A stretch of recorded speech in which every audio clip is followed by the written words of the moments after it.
सहनाववतु सहनौ भुनक्तु सह वीर्यं करवावहै तेजस्विनावधीतमस्तु मा विद्विषावहै।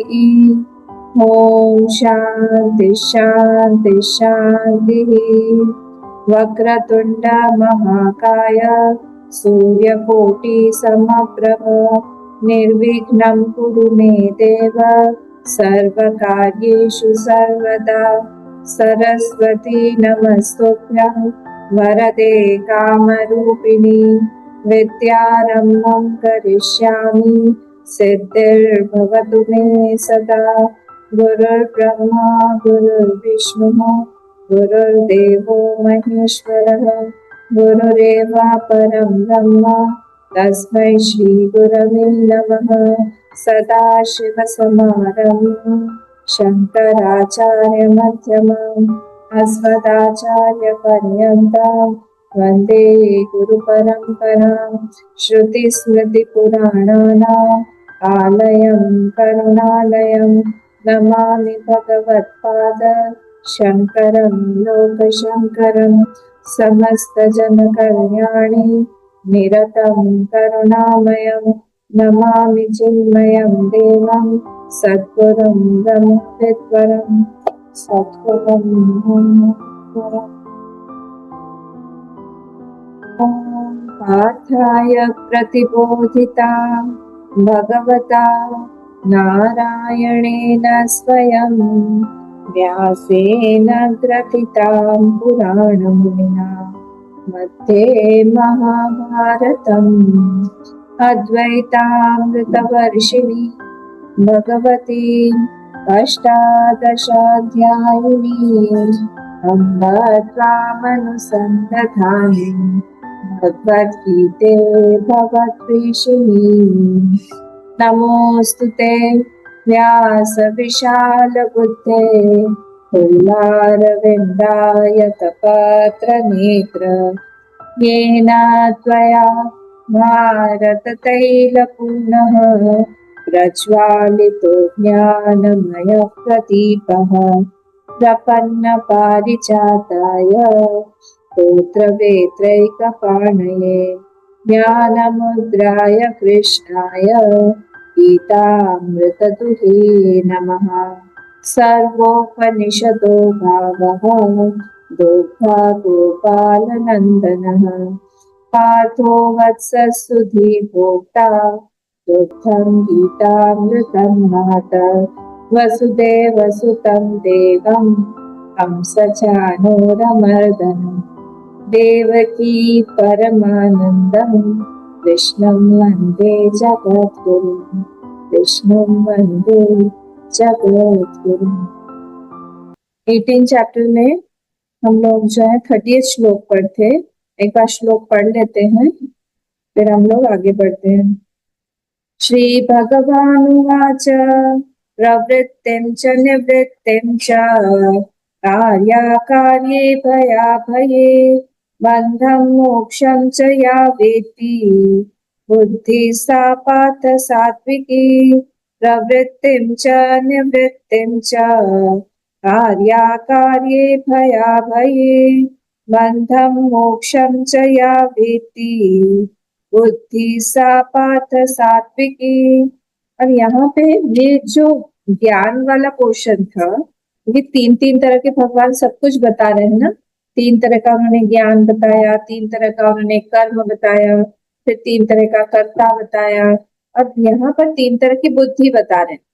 तो अब ये बुद्धि में और ज्ञान में क्या डिफरेंस बताया था हम लोगों ने, याद है कि बुद्धि जो है वो इंस्ट्रूमेंट है और किससे बनी हुई है बुद्धि? थॉट से बनी हुई। तो उसी के अलग अलग ये जो धृति हुई, बुद्धि हुई, ये सारी चीजें जो है, ज्ञान हुआ, वो थॉट अलग अलग है। तो ज्ञान जो है वो थॉट है, वृत्ति है, और बुद्धि जो है वो इंस्ट्रूमेंट है।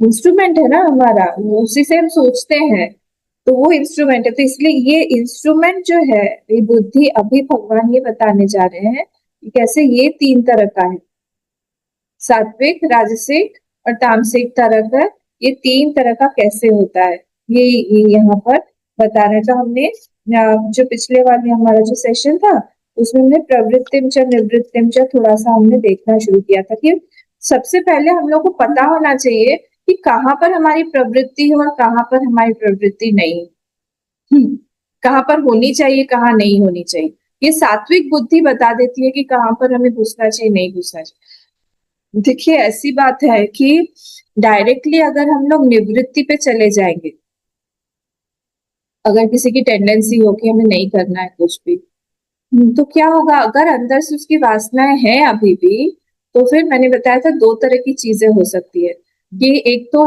बहुत छोटे समय के लिए शॉर्ट टर्म के लिए उसकी निवृत्ति होगी, बहुत छोटे समय के लिए, फिर से वो प्रवृत्ति में चला जाएगा, काम करने में लग जाएगा। और दूसरा होगा कि उसके मन में हाँ दिखावा हो जाएगा और उसके मन में जब वो कर रहा है उस समय भी, जब निवृत्ति के टाइम में भी प्रवृत्ति के थॉट्स आ रहे हैं, दिखा रहा है बाहर से कि हमको कोई फर्क नहीं पड़ता है, पर अंदर अंदर ही वो सोच रहा है कि यहाँ पे जाएंगे, ये करेंगे, ये पैसा कमाएंगे, ये एंजॉयमेंट करेंगे, उस व्यक्ति के साथ में रहेंगे। पर बाहर बाहर से क्या है, बाहर बाहर से निवृत्ति की लाइफ। और ये भी मैंने बताया था कि दो दो गोल होते हैं हमारे प्रवृत्ति में। एक तो होता है हमारा क्या होता है, अभ्युदय, आप मतलब प्रॉस्पेरिटी के लिए हम प्रवृत्ति करते हैं, क्यों करते हैं ना हम, नहीं तो हम काम क्यों करेंगे। तो एक हमारा होता है कि हम सांसारिक हमको चीजें मिले, हमारा आसपास में भौतिक चीजें रहे, भौतिक चीजें समझते हो, मतलब खाने पीने की चीजें रहे, पैसा रहे, घर ठीक ठाक रहे, कपड़े रहे, घर अच्छा हो, सारी एम्यूनिटीज वहां पे हो, वो सारी चीजें। तो ये अभ्युदय, चारों तरफ से उदय, ये पर प्रवृत्ति में अगर ये सिर्फ गोल हो जाएगा हम फंस जाएंगे। ये सिर्फ गोल नहीं होना चाहिए। तो दूसरा वाला क्या था इसमें कि हमारे अंतःकरण की शुद्धि, और अंतःकरण की शुद्धि जब होगा तब मोक्ष की इच्छा हो जाएगी। मोक्ष मतलब क्या, मोक्ष मतलब होता है कि हमारी दुख हमेशा के लिए खत्म हो जाए, हमें सुख की प्राप्ति हो, हमेशा के लिए सुख की प्राप्ति रहे। कौन चाहेगा कि वो दुख में रहे, चाहेगा, सबको तो एक चींटी को भी सुख ही चाहिए, है ना। तो कोई एक महात्मा के पास गया और महात्मा से बोला कि हम भगवान को नहीं मानते। बोले अच्छा भगवान को नहीं मानते हो, बोले नहीं हम बिल्कुल भी नहीं मानते। बोले अच्छा ठीक है, तुम सुख को मानते हो, तुम किस लिए काम करते, तुम सुख के लिए काम करते हो। बोले हाँ ऑफ कोर्स हम तो सुख के लिए काम करते हैं, हर चीज हमको सुख के लिए चाहिए। बोले कहाँ कहाँ से चाहिए, हर जगह पे हमको सुख चाहिए। बोले सुख किससे चाहिए, सब लोगों से चाहिए, ऐसा नहीं कि एक ही व्यक्ति से मुझे सुख चाहिए। आंडूके में ये सुख की डेफिनेशन, बस हर हर व्यक्ति से चाहिए, हर परिस्थिति में चाहिए, सुबह शाम हर अवस्था में चाहिए। ऐसा नहीं कि सिर्फ शाम को हमको सुख चाहिए, सुबह नहीं चाहिए, रविवार को चाहिए हमें, शनिवार को नहीं चाहिए। एक व्यक्ति हो उससे चाहिए, दूसरे से नहीं चाहिए। प्लेस यहाँ पे मुझे चाहिए, मैं यहाँ से बाहर जाऊंगी या कलकत्ता जाऊंगी तो मुझे नहीं चाहिए, जगह में भी चाहिए। और कैसा चाहिए आखिरी वाला, बिना कुछ किए, ये इंपॉर्टेंट है। हमें बिना कुछ किए सुख चाहिए, बहुत प्रवृत्ति वाला सुख नहीं चाहिए। हम टायर्ड, संडे क्यों पसंद आता है, गृहिणियों को उनकी बात अलग है, उनकी तो संडे को और ज्यादा काम हो जाता है, पर जो लोग ऑफिस जाते हैं या फिर जो बाहर काम करते हैं उनके लिए क्या है कि बस संडे को कोई कुछ काम नहीं करेंगे, हम बस आराम से रहेंगे। क्यों, क्योंकि वो वाला सुख ही हमको चाहिए। सोना क्यों अच्छा लगता है, क्योंकि वहां पर एकदम बिना कुछ किए एकदम बढ़िया सुख आता है, ये सुख चाहिए। तो ये महात्मा पूछ रहे थे, स्टोरी पे वापस आई तो महात्मा जी ने इनसे पूछा कि तुम सुख तो तुमको चाहिए ना। बोले हाँ सुख तो मुझे चाहिए। बोले उसी राम का नाम ही तो सुख है, उसी कन्हैया का नाम सुख है, वही देवी का सुख है, वही हनुमान जी का सुख है, वही शिव जी का नाम सुख है। तो तुम नाम से नाम पे क्यों जा रहे हो, वो तो सुख का ही दूसरा नाम हमने दे दिया, क्योंकि हर एक व्यक्ति को वही चाहिए, अपनी आत्मा का भी नाम सुखी है।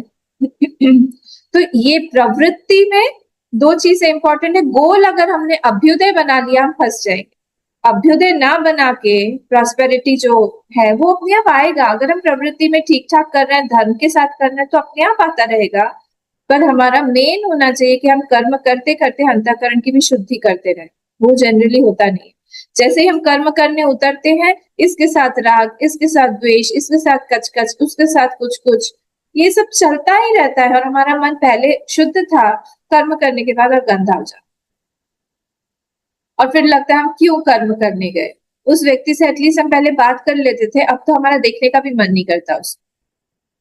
ऐसे ही हो जाता, लगता है कि क्या क्या ये है, इतना हमको तो पता, ऐसे बोलते हैं ना, ये हमको पता नहीं था कि ये व्यक्ति ऐसा निकलेगा। ये सब हमारे मन की अशुद्धता है। तो ये हमको प्रवृत्ति में बहुत ध्यान देने वाली बातें हैं कि जब हम प्रवृत्ति, तो कौन बताएगा ये सात्विक बुद्धि। 8 चीजें थी ना, प्रवृत्तिम च निवृत्तिम च, याद किया हम लोगों ने श्लोक, मैं पूछूंगी अभी क्लास के बाद, बोला था मैंने इसको याद करना। प्रवृत्तिम च निवृत्तिम च, फिर भूल गए, कार्या कार्ये भया भये, बंधम मोक्षम च या वित्ति, सा बुद्धि सा पार्थ सात्विकी। ये सात्विक बुद्धि, तो 8 चीजें सात्विक बुद्धि बताती, प्रवृत्ति और निवृत्ति। ये हमेशा हमें सावधान रहना चाहिए, कार्य और अकार्य, और भय और अभय, और बंधन और मोक्ष। ये 8 चीजें जो है, 8 नहीं, हाँ, तो 8 चीजें ये सात्विक बुद्धि हमको कंटिन्यूसली बताती रहेगी कि क्या करना चाहिए, क्या नहीं करना चाहिए। बोले अच्छा, और बताइए क्या है इसमें। और ये है कि कहीं पे भी अगर हम लोग अकेले, अगर हमारे अंदर अधिकारित्व नहीं है निवृत्ति का, और हम लोग चले गए निवृत्ति में, मैं आपको एक स्टोरी सुनाती हूँ, महाभारत की स्टोरी है, हो सकता है मैंने पहले भी बताई। एक सन्यासी था, ये जंगल में रहते थे, यंग सन्यासी तब, और रहते थे, खूब तपस्या करते थे। और एक बार क्या हुआ, पेड़ के नीचे बैठे थे और ध्यान मत, तो उतने में क्या हुआ, ऊपर एक चिड़िया आके बैठी और चिड़िया ने ऊपर से प्रसाद दे दिया। वो प्रसाद गिरा इन पे, तो अब इनकी आंख खुल गई, ये क्या है, ओहो। मैं ऊपर देखा, देखा कि चिड़िया बैठी, तो इतना गुस्सा आया, मैं ऐसे करके देखा ऊपर, पूरी आंख लाल लाल करके, और उस चिड़िया को भस्म कर दिया। वहीं से वो टपक गई नीचे, तपस्वी थे, टपक गई नीचे। फिर ये भिक्षा के लिए गए, भिक्षा के लिए जाते जाते हर जगह घर में जाते हैं ना भिक्षा मांगने के लिए, फिर भगवती भिक्षा दे, जाते जाते जाते जाते किसी के घर में गए, तो वहां पर भी, क्योंकि अंदर गुस्सा तो है ही, तो वहां पर एक घर के बाहर जाके भगवती भिक्षा हम देगी, कोई आवाज नहीं दे रहा था अंदर से। फिर से जोर से भगवती भिक्षा हम दे, तो एक स्त्री ने, यंग स्त्री थी, उसने ऐसे करके देख के बोला, आ रही हूँ, रुक जाओ। बोले जल्दी आओ। बोले देखो, गुस्सा मत करो, मैं तुम्हारी उस चिड़िया की तरह नहीं हूं जो तुम मुझे इस तरह से देखोगे और मैं जल के गिर जाऊं।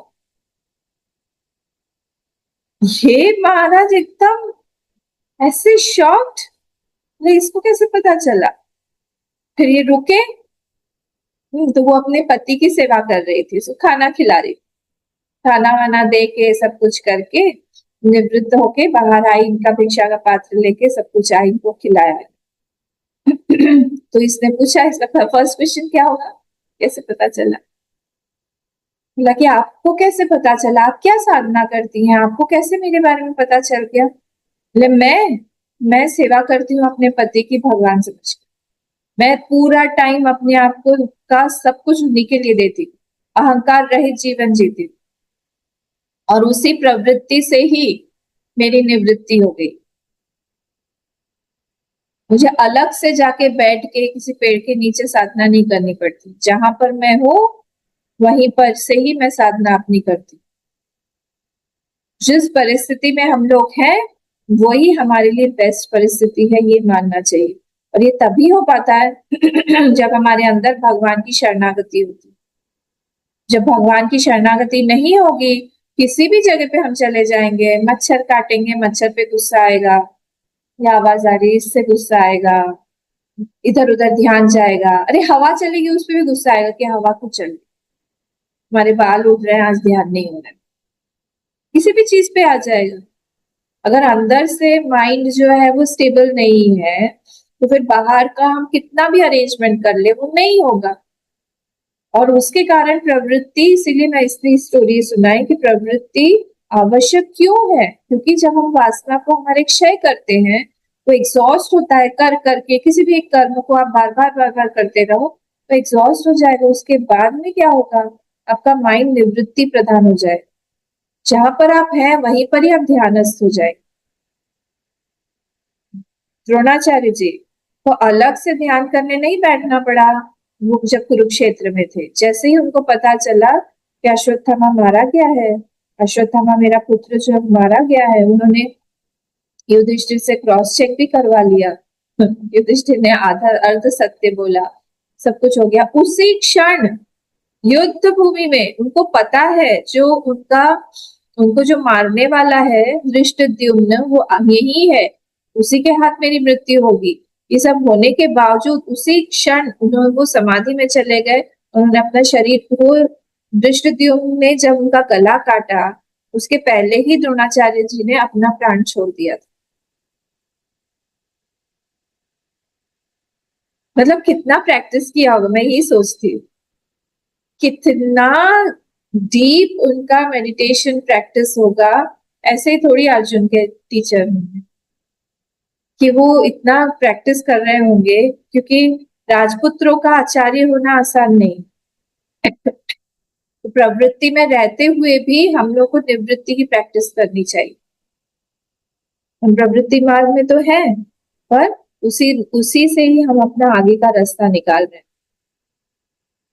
ठीक है, तो इसीलिए प्रवृत्ति से ही हम लोग हमारा फ्रीडम निकाल सकते हैं, ये हम लोग को ध्यान रखना चाहिए।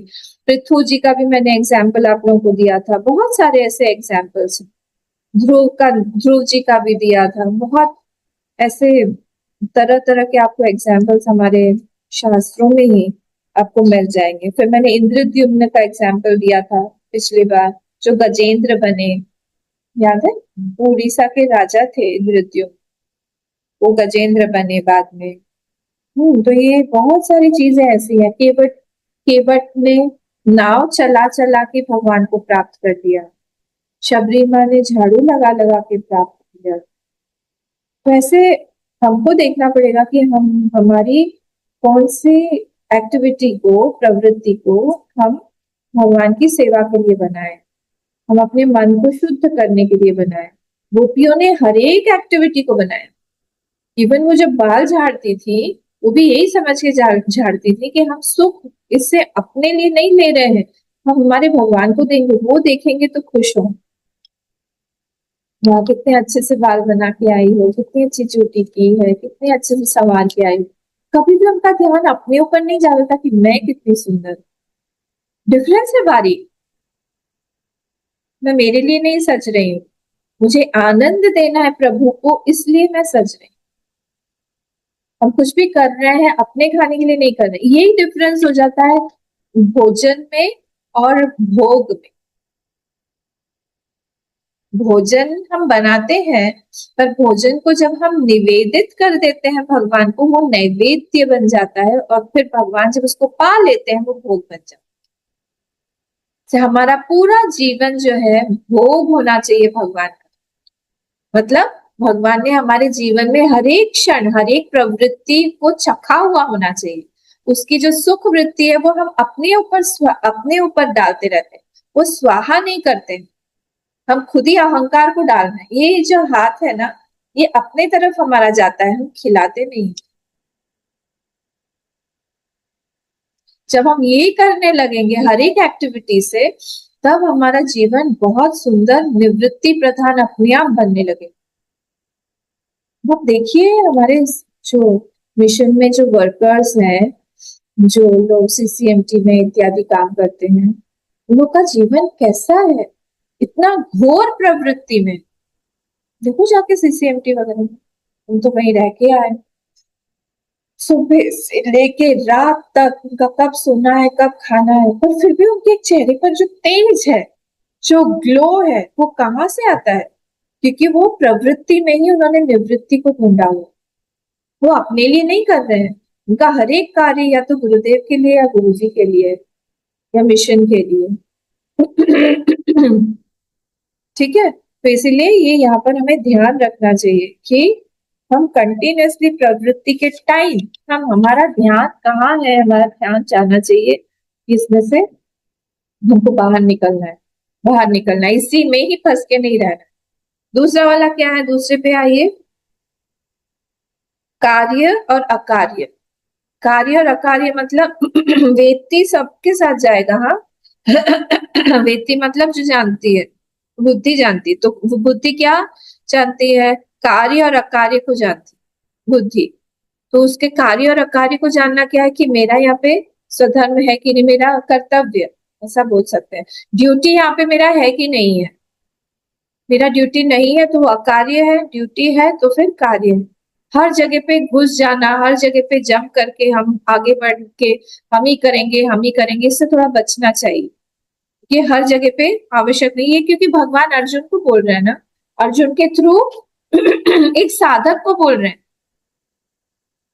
इसीलिए जब बोलते हैं ना कि जो गीता है ये तो कर्म का ग्रंथ है, गीता में बोला गया है कि आप कर्म करते चलो, ये सब गलत बातें हैं। जिसने आधा अधूरा गीता पढ़ा हुआ है वही ये सब बोले। यहाँ पे निवृत्ति का भी मार्ग बताया गया है, प्रवृत्ति का भी बताया गया है, और प्रवृत्ति में कैसी प्रवृत्ति होनी चाहिए वो भी बताया गया है। तो कौन सी ड्यूटी हमारी नहीं है वो भी हम लोग को अच्छे से पता होना चाहिए कि कहाँ पे जाने से मैं फंस जाऊंगा और कहाँ पे नहीं करने से मैं फंस जाऊंगा। माता पिता की सेवा हमको करनी है, क्यों? क्योंकि वो हमने वहां से लिया हुआ है, बहुत सारा ऋण है। अगर हम वहां पे नहीं करेंगे गृहस्थों के तो फिर हम फंस जाएंगे वहां। क्या होता है आपको पता है? अगर मैंने आपसे ऋण लिया हुआ है और मैंने आपका ऋण पूरा नहीं किया, कर्जा बोलते हैं ना, मैंने लिया और आपको दिया नहीं वापस, फिर से अगली बार फिर मैं आई आपसे लेने के लिए, आप मुझे क्या बोलोगे? बोलोगे ना पहले वाला तो दो, तो अभी तो नहीं मिलेगा हमको। बस जहां जहां पर हमारे जीवन में खालीपना है, बहुत प्रिंसिपल की बातें हैं ये सब, जहां जहां पर खालीपना है हमारे जीवन में, वहां वहां पिछले जन्म में हमने दिया नहीं। जैसे सपोज कोई बच्चा पैदा हुआ, पैदा होते ही उसकी माँ की डेथ हो गई, खालीपना आ गया ना जीवन में, माता नहीं है, उसकी पैदाइश ही नहीं है, इसका मतलब है पिछले जन्म में उसने मातृ ऋण पूरा नहीं किया, या तो मम्मी की अवहेलना किया होगा, या फिर सेवा शुश्रूषा नहीं किया होगा, अपमान किया होगा, या दुख पहुंचाया होगा, साथ में नहीं रखा होगा, कुछ ना कुछ ऐसा हो। मैं एक बहुत बड़ा एक ग्रॉस एग्जाम्पल दे रही हूँ, और छोटे छोटे भी होते हैं एग्जाम्पल, जहां पर भी हम ऋण पूरा नहीं करते हैं, गुरु का भी वैसे ही होता है। हर जगह जहां पर भी हमारे जीवन में कोई खालीपना है, मतलब हमने पिछले जन्म में वो भरा नहीं है। तो इसीलिए फिर जो एस्ट्रोलॉजर्स होते हैं वो सब देख के बोलते हैं, पत्रिका देख के बोलते हैं कि आप ये दान करो, इस देवता को प्रसन्न करो, ये सारी चीजें करो, उससे फिर आपका सब ठीक हो जाएगा। इससे सब करवाते थोड़ा थोड़ा, गलत नहीं है, वो भी ठीक ही है, शास्त्र है ना, ज्योतिष शास्त्र है। तो ये हमको मोमेंट टू मोमेंट हमको पता होना चाहिए कि कहाँ पर हमारी प्रवृत्ति होनी चाहिए, और सॉरी कार्य कौन सा हमें करना चाहिए और कहाँ पर कार्य हमें नहीं करना चाहिए। आज का हमारी रात कैसी होगी, रात हमारी आज कैसी होगी, हमारे दिन कैसा रहा उस पर डिपेंड करेगा। कल सुबह हमारी कैसी होगी डिपेंड करेगा कि हमारी रात कैसी थी। इसीलिए मोमेंट टू मोमेंट अलर्ट रह के हमको हमारे सामने जो जो चैलेंजेस आ रहे हैं, ड्यूटीज आ रही हैं, उसको पूरा करते हुए आगे बढ़ना है, तभी जाके हमारे जीवन में सुख शांति आएगी, अन्यथा हम लोग फंस जाएंगे, है ना। तो इसीलिए, और अगर हम ज्ञानी के लेवल से हम सोचें तो ज्ञानी की प्रवृत्ति, क्योंकि उसको कुछ चाहिए ही नहीं, तो इसीलिए वो कुछ करते हुए भी वो नहीं कर रहा है, कुर्बन अपी न कर्माणि।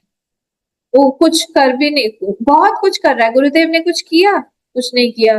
स्वामी विवेकानंद जी ने कुछ किया, कुछ नहीं किया। इतना कुछ करते हुए भी वो लोग कुछ नहीं करते, कि वहां पे करता बैठा है, वहां नहीं। शरीरस्थो भी कौनते हैं, नैव किंचित करोति सः। शरीर में रहते हुए भी वो कुछ भी नहीं करते हैं। तो इसीलिए बहुत घोर एक्शन में भी, घोर कर्म में भी रहते हुए वो लोग कुछ भी नहीं कर। वैसी मनस्थिति हमें प्रैक्टिस थोड़ी थोड़ी करनी चाहिए, कि हमारी भी वैसी मेंटालिटी हो जाए, कि हम भी वैसे ही रहे। कोई भी हमारे आसपास में रहे तो हमसे डिस्टर्ब ना होके रहे, शांत रहे, अच्छा लगे उसको। साधु का मतलब कपड़ा नहीं होता है। साधु का मतलब है उसका मन कैसा है, उसकी बुद्धि कैसी है, अट्रैक्ट करती है कि नहीं लोगों को, लोग उसको सुनना चाहते हैं कि नहीं, वो सबको प्यार देता है कि नहीं, इसका नाम साधु होता है। एक इंस्टीट्यूशन अगर अच्छा है, वहां पर कोई बड़ा साधु है। अगर एक घर कोई अच्छा है, वहां पर एक साधु है, उसने सैक्रिफाइस किया हुआ है, त्याग किया हुआ है। कोई देश अगर अच्छा है, वहां पर कोई एक साधु नहीं पकड़ के रखा हुआ है। हर जगह पे एक साधु ही पकड़, कॉर्पोरेट कोई अच्छा है, कोई साधु होगा वहां पर। जो अपने लिए नहीं कर रहा है, वो स्वाहा की प्रवृत्ति से रह रहा है, उसको कार्य और अकार्य पता है, मोमेंट टू मोमेंट वो बहुत अलर्ट है, ऐसा व्यक्ति है वो। ठीक है, तो ये हमारा कार्य और अकार्य हो गया। फिर भया भय, भय और अभय, कौन सी चीज में भय होना चाहिए, कौन सी चीज में अभयत्व होना चाहिए, ये भी ये सात्विक बुद्धि बताई। कहाँ पे भय होना चाहिए, कहाँ नहीं होना चाहिए। भय की प्रवृत्ति कैसी होती है, भय जहां से हमको होता है उस चीज से हम लोग दूर हो जाते हैं, हम नहीं करते हैं। तो हमको अधर्म से भय होना चाहिए। अब अगर दुर्योधन को पहले ही पता होता, या दुशासन दुशासन दुशासन को अगर पहले ही पता होता कि मेरा फ्रूट ऑफ एक्शन, द्रौपदी का मैंने को अपमान किया मैंने, तो क्या आने वाला, उनके उनके तो हाथ उखाड़ लिए थे ना, शायद दुशासन की जंघा, नहीं, दुशासन के हाथ उखाड़े थे दोनों। बाप रे, क्या क्या किया था भीम ने उनके साथ, कि इतना घोर अपराध, हाँ दोनों हाथ उखाड़ लिए थे ना। तो अगर उसको पहले से ही पता होता कि ये फल आ सकता है, ये फल आने वाला है, भय होता तो वो करता ही नहीं। दुर्योधन को भी ऐसे ही था, दुर्योधन की भी मृत्यु अच्छी नहीं हुई। तो ये अगर पहले ही इन लोगों को पता होता, तो फिर भय, भय है ना, तो भय को भी हमको यूज करना है। हम भय को भी कैसे यूज करके आगे बढ़े। हर एक नेगेटिव वृत्ति पॉजिटिव बन जाती है अगर वो हम लोग अपने ऊपर यूज करते हैं। क्रोध की वृत्ति कैसे हम यूज कर सकते हैं, हम दूसरों पे यूज करते हैं ना, हम अपने ऊपर यूज करें उस क्रोध की वृत्ति। कैसे हम यूज करें कि अरे हमारा कल जो था, हमारा जब नहीं हुआ, क्यों नहीं, अपने ऊपर गुस्सा करें कि आज हम डबल करें। हमने उस व्यक्ति को क्यों ऐसा बोल दिया, अपने ऊपर गुस्सा करके हम लिखे उसको, या उससे माफी मांगे, ऐसा नहीं बोलना चाहिए था उसको, उसका अपमान कैसे कर दिया हम। क्रोध की वृत्ति जब अपने ऊपर लगाएंगे, वो हमको शुद्धि ही बनाएगी। ऐसे हर वृत्ति, मात्सर्य होता है ना, मत्तसरति, मत्तसरति, इसको मात्सर्य बोलते हैं। मुझसे आगे जा रहे हो कंपटीशन की भावना, मुझसे आगे जा रहे हो, अरे मुझसे आगे जा रहे हो, खुद से ही कंपटीशन करो, खुद का ही रिकॉर्ड तोड़ो। तो सारे पॉजिटिव बन जाते, कोई भी नेगेटिव क्वालिटी वो नेगेटिव नहीं रहती है जब वो खुद पे हम लोग लगाते हैं, भगवान की तरफ जाने के लिए लगाते हैं, हायर को पाने के लिए लगाते हैं, तो पॉजिटिव बन जाता है। तो ये भय की भी वृत्ति जो है, जब हम लोग अधर्म से दूर रहने के लिए करते हैं, नेचुरली पॉजिटिव बन जाएगा। और अभयत्व किसमें है, ये भी हम लोग को पता होना चाहिए। जब कोई धर्म का रास्ते पे चलता है, झूठ नहीं बोलेगा, नेचुरली उसकी लाइफ बहुत सुलभ हो जाती है।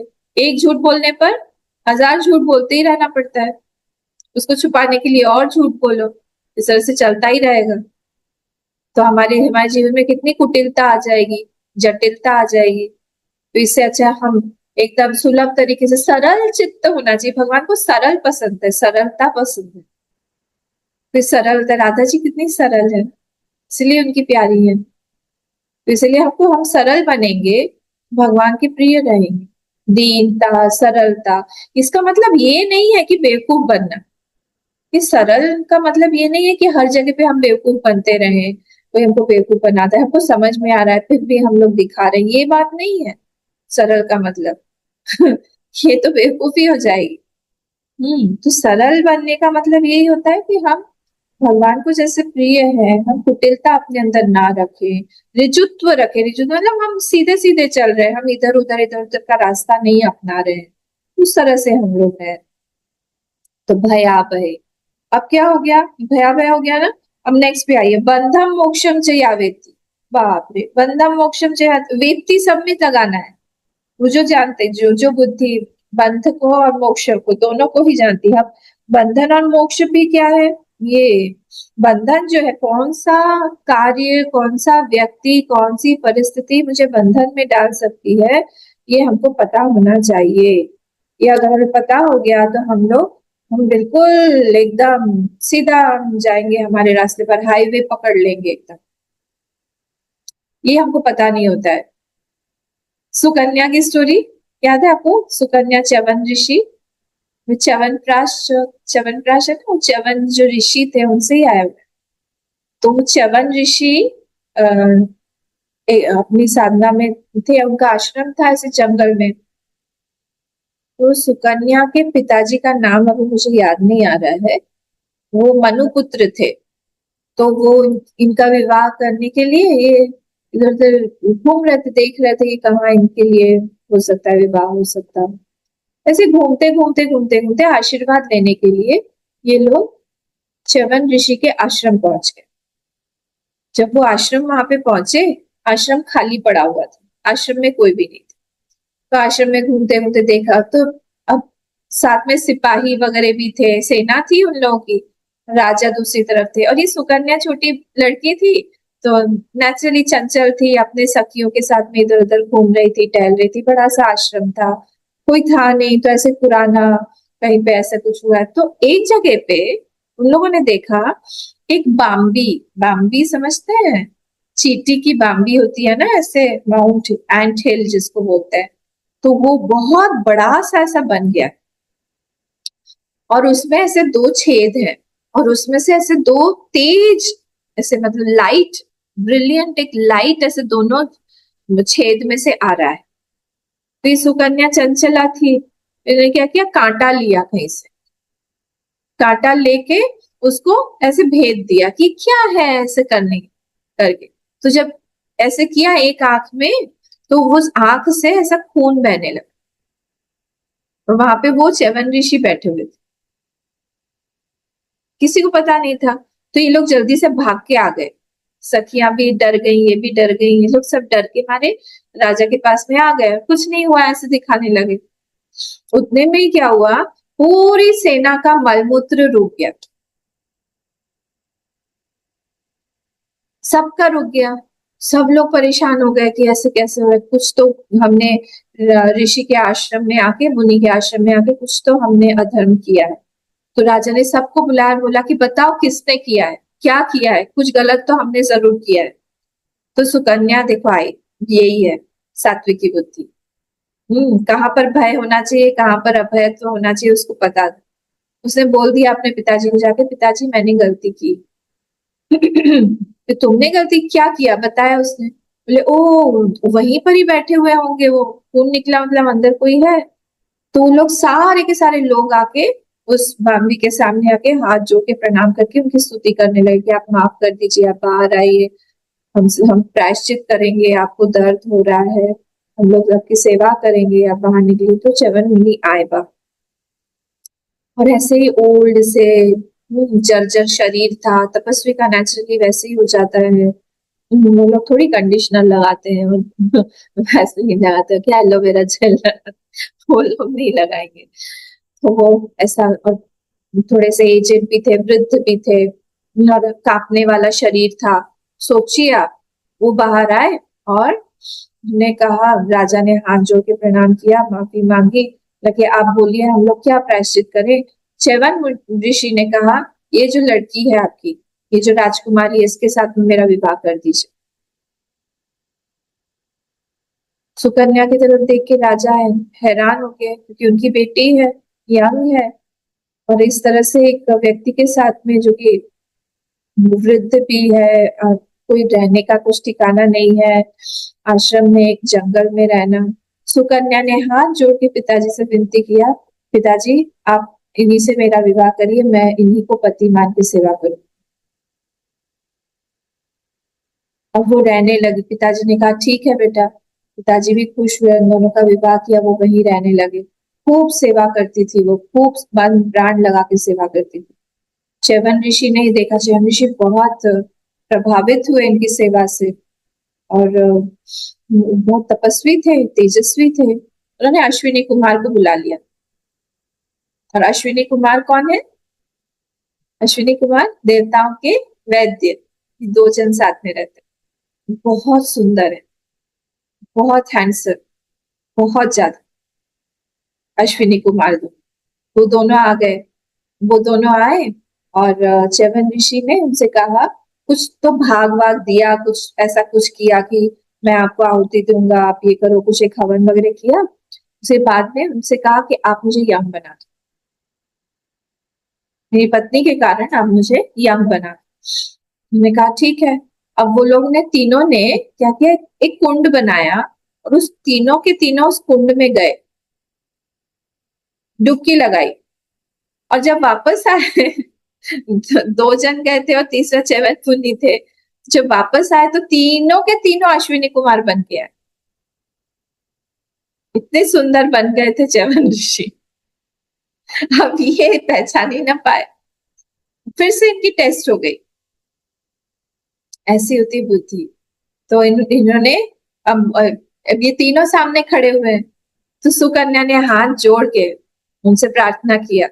किनसे प्रार्थना किया? अश्विनी कुमार से प्रार्थना किया कि आप दोनों अलग हो जाइए और मेरे पति को सामने करिए, मैं उनके बिना नहीं रह सकती हूँ, मैंने उन्हीं का वरण किया है। ये शुद्ध बुद्धि, इसी को बोलते हैं अनन्यास चिंतन। तो अनन्य हो गए। जहां पर हमने एक बार प्रेम किया है, अपने आप को समर्पित किया है, वही मेरा ऑल्टर है। तो दोनों इतने प्रसन्न हो गए उनसे, कहा कि ठीक है। उन्होंने आगे कर दिया च्यवन जी में, ये लो तुम्हारा हस्बैंड। ये एक ऐसे खूब खुश हो गई, साथ में बैठी हुई थी, सब सेवा वगैरह करती थी, सब कुछ हुआ। अब एक दिन इनके पिताजी, अब उस समय मोबाइल का टाइम तो था नहीं कि मोबाइल से बता दें कि हाँ pops I have got some news chill, ये सब तो था नहीं। तो उन्होंने कहा कि वो आए देखने के लिए घूमते घूमते कि बेटी ठीक है कि नहीं। नेचुरली चिंता तो होती है, ऐसी जगह पे मैं छोड़ के आई। उन्होंने देखा कि ये तो किसी और के साथ बैठी हुई है, पिताजी को तो पता नहीं है। दूर से ही उसको बुला, इधर आओ। तो तुमको शर्म नहीं है? बस मारना ही बाकी था। तुमको शर्म नहीं आती? ये सीख दी है मैंने तुमको एज अ पिता। इतने बड़े मुनि के साथ में मैंने तुम्हारा विवाह करवाया था, तुम हमारे खानदान का नाम, वंश का नाम रोशन कर रही थी, एक सेवा कर रही थी इतने बड़े मुनि की, और तुमने आज मेरी नाक कटवा दी। मंद मंद मुस्कुराती मुस्कुरा रही थी सुकन्या की। उन्होंने पहचाना नहीं, पिताश्री ये आप ही के दामाद है। कैसे ऐसे हो क्या? फिर उन्होंने पूरी स्टोरी बताई। तो जब दृढ़ता रहती है, जब संकल्प शुद्ध होता है, तब क्या होता है, परिस्थिति भी हमारी चेंज हो जाती है। वही परिस्थिति अब उनके मोक्ष का कारण बन गई, अब बंधन का कारण नहीं रही, क्योंकि वहां उन्होंने पूरी तरह से सेवा भाव से पूरी सेवा। इसलिए कहाँ पर हम हमारा कुछ बंधन रहेगा, किस कार्य से, किस द्रौपदी के सामने जब वो द्रौपदी के पांचों पुत्रों को मार डाला, फिर ये अर्जुन और श्री कृष्ण भगवान अश्वत्थामा को पकड़ने के लिए गए, तो पता होगा स्टोरी, भागते आते फिर जैसे डॉग के गले में ऐसा लीश होता है ना, रस्सी होती है, वैसे खींच खींच के उसको पकड़ के लेके आके द्रौपदी के चरणों में डाल दिया। द्रौपदी तुमको जो भी करना है इसके साथ करो। उस समय द्रौपदी ने कहा छोड़ो छोड़ो छोड़ो छोड़ो, पांचों पुत्रों को इसी ने मारा था, फिर भी बोलते छोड़ो छोड़ो छोड़ो, इसको मत मारो। क्यों? इसने, ये आतताई है, ये इसने हमारे पुत्रों को मार डाला है। नहीं, जो भी कुछ हो, अभी भी इसकी माँ जिंदा है। कृपी नाम था ना उनका, जो द्रोणाचार्य की पत्नी थी। अगर इसको कुछ हुआ, अगर हमने किया, एक तो ये गुरुपुत्र है, गुरु ही गुरुपुत्र के रूप में आता है, तो हम लोग गुरु के प्रति हमारा अपकार होगा, यहाँ पे हमारा पाप होगा, इसको छोड़िए, आप इसको छोड़ दो। दूसरा कुछ पनिशमेंट दो, इसको मारो। ये भी किसने बताया? ये भी उसी बुद्धि ने ही बताया, सात्विक बुद्धि। ध्रुव जब आए थे, ध्रुव की माँ का नाम क्या था? ध्रुव जी की माँ का नाम सुनीति, और उनके जो दूसरी वाली पत्नी थी उत्तानपाद की, उनका नाम था सुरुचि। सुरुचि ज्यादा प्रिय थी, है ना, उत्तम नाम था उस लड़के का, जो ध्रुव जी का दूसरा जो कजिन था। अब ये क्या हुआ, जब वो रोते रोते आए, ध्रुव की स्टोरी मैं नहीं बता रही, जब रोते रोते माँ के पास गए कि फिर माँ ने इस तरह से, मेरी दूसरी वाली माँ ने इस तरह से बोला है कि मेरे गर्भ से जन्म लोगे तभी पिताजी के गोद में जाके बैठ पाओगे, सब सब सब बोला। तो माँ ने क्या बोला? माँ ने ये नहीं बोला, अरे ऐसा बोल दिया तुमको, मैं देख लूंगी, हम होते तो ये बोलते, देखती हो चलो। तो उन्होंने यही बोला कि देखो, वो भी तुम्हारी माँ ही है, भगवान ही उनके थ्रू तुमको कुछ बुलवा रहे हैं, और ये परिस्थिति तुम्हारे पास में इसीलिए आई है ताकि तुम बड़ी तपस्या कर सको, भगवान को जाके प्रसन्न करो। तुम एक छोटी सी गोद के लिए तुम परेशान हो रहे हो, सबसे बड़ी गोद मांगो ना भगवान के पास जाके, उनसे ऐसी ऐसी जगह मांगो, ऐसी स्थिति मांगो कि कभी भी जो जाए ही ना। इसलिए ध्रुव, ध्रुव मतलब है हमेशा जो रहे, कभी हिले डुले नहीं। उनको ध्रुव लोक ही प्राप्त हो गया, और उसी के आसपास हम लोग चक्कर लगाते थे। भगवान का प्रेम भी मिला, सब कुछ मिला। तो इसलिए ये ऐसी बुद्धि हम लोग को होनी चाहिए कि हमको पता चलता रहे कि कहाँ पर बंधन होगा, कहाँ मोक्ष होगा।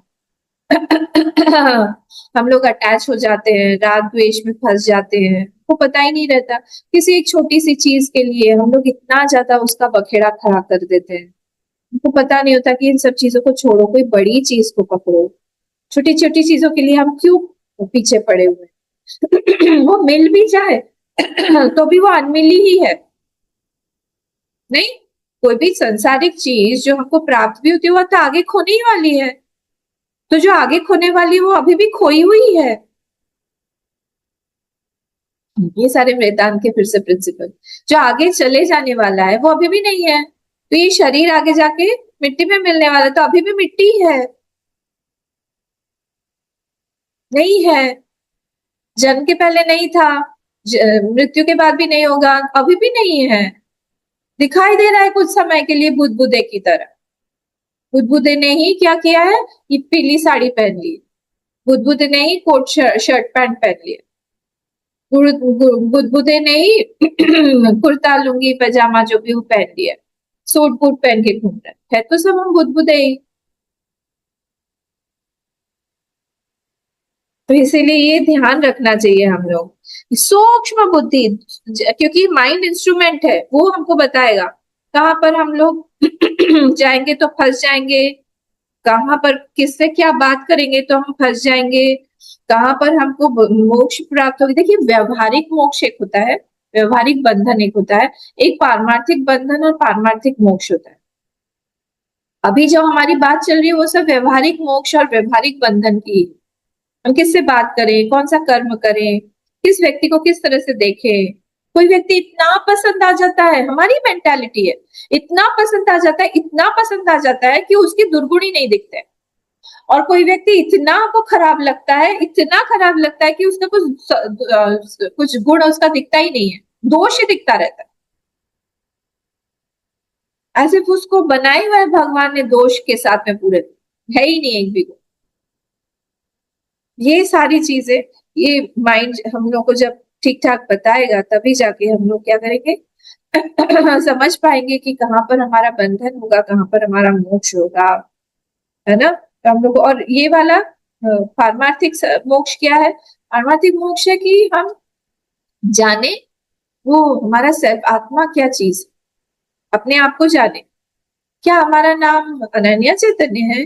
नहीं, अनन्या चैतन्य तो नाम शरीर को दिया गया है, फिर मेरा नाम क्या है, किस चीज का, किसका नाम है, मेरा परिचय क्या है, कौन हूं मैं, कहाँ से आई हूँ? जब शरीर प्राप्त हुआ, जन्म से पहले मैं कहाँ थी? मेरी एक्चुअल आइडेंटिटी क्या है? जो अभी आइडेंटिटी कार्ड हम लेके घूम रहे हैं वो परमानेंट है या फिर टेम्पररी?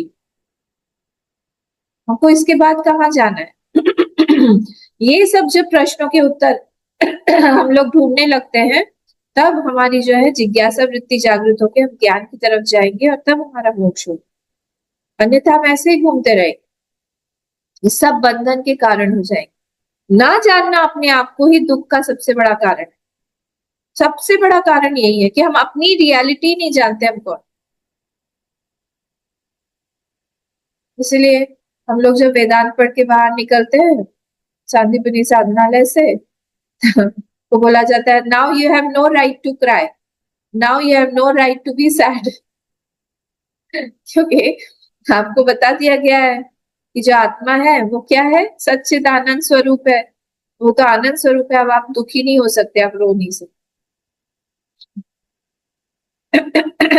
ठीक है, तो इसीलिए हमको पता होना चाहिए कि कहाँ से हम सुख ले, कहाँ से हम सुख ना ले, कहाँ पर हम रिलैक्स करें, कहाँ पर हम रिलैक्स ना करें, बुद्धि को निवेशित कहाँ करें, बुद्धि को कहाँ से हम बचा के थोड़ा सा रखें। ये सारी की सारी चीजें जब हम लोग जानेंगे तब क्या होगा, तब जाके हमारा बंधन और मोक्ष जो है वो तय होगा। माँ कर्म फल हेतु कर्मण्येवाधिकारस्ते में आता है ना, कर्मण्येवाधिकारस्ते माँ फलेषु कदाचन माँ कर्म फल हेतु। आप कर्म फल के हेतु मत बनो, कॉज मत बनो किसी भी कार्य का। देखिए कैसे होता है, मुझे मुझे खाना खाने का हम लोग ले लेते हैं, भूख लगी ना, खाना खाने का ले लेते हैं। तो सपोज मुझे आज रात में बहुत अच्छा डिनर बनाना है, आप लोगों को मैंने इनवाइट किया है आज। मैं क्या करूंगी, अभी जाऊंगी बाजार, जाके क्या करूंगी, वहां से कुछ सामान लेके आऊंगी, फिर क्या करूंगी, फिर यहाँ पे बनाऊंगी। क्या है मेरा मेन गोल, क्या है, आपको भोजन करना। आप आओगे भोजन, उसके लिए सारा का सारा मैं काम कर रही हूँ, सब कुछ कर रही हूँ। एक कर्म दूसरे कर्म की प्रवृत्ति करवा रहा है। आपने खाना खाया, आपने खाना खाने के बाद में बोला बहुत अच्छा था वहां खाना, अब आपको आना है। ठीक है, वहां पे खत्म नहीं हुआ, स्टॉप नहीं हुआ, फिर क्या होगा, हमको जाना पड़ेगा। फिर हम जाएंगे, दूसरी कोई बात निकलेगी वहां से कि हम लोग सब मिलके, बहुत सारे लोग आ गए वहां पे, हम सब लोग मिलके उस मंदिर में चले। फिर जब वहां से तय हो जाएगा मंदिर में, ये कहीं पे भी रुक नहीं रहा है, ये तो मैं अच्छी चीज ले रही हूँ, ये रुक नहीं रही, किटी पार्टी का नहीं एग्जाम्पल ले रही, सांसारिक चीजों का नहीं ले रही हूँ। बस उसमें हम लोग क्या करते हैं, एक कर्म दूसरे कर्म का हेतु बनता जाता है। फिर क्या होता है, जब उसका फ्रूट आता है, फ्रूट ऑफ एक्शन, उसमें से और हेतु निकलता जाता है। ऐसे करके कोई भी विदाउट हेतु नहीं रहता, विदाउट कॉज कोई भी कर्म नहीं रहता है, सबके पीछे पीछे कोई ना कोई कॉज लगा हुआ। एक बार भगवान आए किसी के साथ, एक लेडी बहुत चालू थी, तो भगवान ने पूछा मांगो, क्या मांग रही हो? बोले भगवान, बोले हाँ, आप देंगे? बोले हाँ, एक ही वरदान दो। बोले अच्छा ठीक है, एक ही वरदान देंगे आप? तो मैं ये आपसे ये वरदान मांगती हूँ कि मैं मेरे पर पोते का, पर पोते को चांदी के नहीं, सोने की कटोरी और चांदी के चम्मच से उसको सातवें मंजिले पे, उसको जो ये पालना होता है, पालने में झूला झुलाते हुए उसको मैं क्या खिला, खीर खिलाओ। क्या क्या आ गया देखिए इसमें। बोले अच्छा तुम तो बड़ी चालू निकली, मतलब पर पोता उसको होना पड़ेगा, उसके लिए उसकी ये फैमिली अच्छी होनी पड़ेगी, उसका पुत्र होना पड़ेगा, उसको भी सब ठीक ठाक होना पड़ेगा, इतना बड़ा उसको घर चाहिए, मतलब फाइनेंशियल भी सब ठीक ठाक होना चाहिए। फिर उसका पुत्र जो है वो बड़ा होगा, उसका विवाह होगा, उसका विवाह के बाद में भी सब कुछ, और सोने के क्रेडल में पालने में, मतलब इतना पैसा भी होगा हम लोग के पास, धन धान्य घर पुत्र पौत्र सब कुछ उसे, और अपनी उम्र भी मांग ली कि मैं खिलाना चाहती हूँ। तो मैं बताना ही चाहती हूँ कि कोई भी कर्म हेतु के बिना नहीं होता है, और वो हेतु ही हमें बंधन में डाल देता है। और उस हेतु को जितना हम कम कम कम कम करते रहेंगे ना, कैसे कम करेंगे? समर्पित वृत्ति से काम करके। गोपियां जैसे करती थी, समर्पित वृत्ति से करती, हम भगवान के लिए कर रहे हैं, हमारे लिए नहीं कर रहे हैं, हम उनके लिए कर रहे हैं, उनकी प्रसन्नता के लिए। या तो गुरु को लाए या भगवान को लाए या किसी बड़ी चीज को लाए, देश के लिए कर रहे हैं सोसाइटी के लिए कर रहे हैं, किसी बड़ी चीज के लिए हम काम कर रहे हैं। इस तरह से हम कर्म करते रहे। पर वहां पर अगर हम हमारे लिए करेंगे, बस हम फंस जाएंगे, क्यों? फिर वो अफेक्ट करने लग जाए, सिंपल है, वो चीज अफेक्ट करने लग जाएगी ना मुझे, अगर हमारे हिसाब से नहीं हुआ वो एक्शन, तो हमको बुरा सुख या दुख आएगा। कर्मफल का वृत्ति में ही असर सबसे ज्यादा होता है, बाहर से नहीं होता है। थॉट में, बाहर से परिस्थिति कैसी भी रहे, सपोज वो एक एग्जाम्पल जो मैं देती हूँ कि एक व्यक्ति थे, उनकी उम्र करीब 70 साल की थी और उनके घर में डाका डला, और जब डाका डला सब कुछ लुट गया। बहुत अच्छे सम्रांत परिवार था, बहुत पुत्र पौत्र इत्यादि सब कुछ था, प्रयागराज की बात है सारी चीजें थी बहुत घर में, और सब लोगों को पूरे सोसाइटी में पता चल गया, सब लोग जा रहे थे आ रहे थे। तो वहां पर कोई व्यक्ति गया वहां पर, लेकिन क्या कैसे है, देख के आते हैं। वहां पर देखने गया, अरे बाप रे, पूड़ियां छन रही हैं, कचौड़ियां छन रही हैं, सबको मिठाई बट रही है, खाना वाना सबको खिलाया जा रहा है, चाय नाश्ता ये सब कुछ हो रहा है। और वो एक छोटा बच्चा पड़ोस में से वो देख रहा था। तो उसने फिर बाद में, उसके दादाजी वहां गए थे, बाद में दादाजी घर में आए, बोले कि वहां पर तो दादाजी सब क्या था, खाने पीने की सब खुशबू आ रही थी बोले बेटा, वो जो दादाजी है वहां वाले वो बहुत खुश है, बाहर सब चला गया, हाँ बाहर सब कुछ चला गया, पर अंदर से बोले इतने वो खुश है कि इसी पैसे को लेके मेरे घर में झगड़ा होता रहता था। सब लोग अलग अलग रहने की बात कर रहे थे कि हम अलग अलग हो जाएंगे, हमारे बंटवारा कर दो, हमारे प्रॉपर्टी का बंटवारा कर दो, ये हो, किचन अलग अलग हो जाएगा। अब कुछ भी है ही नहीं, अब चाहे भी तो भी, ना चाहे तो भी साथ में ही बैठ के खाना पड़ेगा, यही रहना पड़ेगा। मैं तो बहुत खुश हूं। तो बाहर की परिस्थिति आई, पर वृत्ति क्या क्रिएट की, ये हमारे हाथ में है। हमेशा बाहर की वृत्ति खराब हो और अंदर की वृत्ति भी खराब हो, ये आवश्यक नहीं है वो साधक पर निर्भर करता है कि उसकी वृत्ति कैसी होगी। अगर उसकी उसको साधना किया हुआ है, भजन किया हुआ है, तपस्या किया हुआ है, वो उस चीज को वो अलग से मोल्ड कर ले। और यही हमारा साधना का चश्मा होना चाहिए कि हर वृत्ति को हम लोग हर परिस्थिति को हम उस तरह से वृत्ति बना के अंदर डालें। हर परिस्थिति खराब नहीं होती है, कभी कभी 20-25 साल बाद पता चलता है अच्छा हुआ ये खराब परिस्थिति हमारे साथ आई, ये चीज अगर नहीं होती तो हम लोग को यहाँ तक हम आ ही नहीं पाते, बाद में पता चलता है कुछ ना कुछ कारण जरूर होगा। उस बुद्धि को यहाँ पे बोला गया है कि वो कैसी कैसी बुद्धि है, सात्विक बुद्धि। आज हमने यहाँ पर इसको देख लिया, तो वेत्ति बुद्धि सा पार्थ सात्विकी। ठीक है, तो 30th हमारा श्लोक पूरा हो, कल हम लोग 31st देखें। ओम पूर्णमदः पूर्णमिदं पूर्णात् पूर्णमुदच्यते पूर्णस्य पूर्णमादाय पूर्णमेवावशिष्यते। ओम शांति शांति शांति। हरि ओम। श्री गुरुभ्यो नमः। हरि ओम।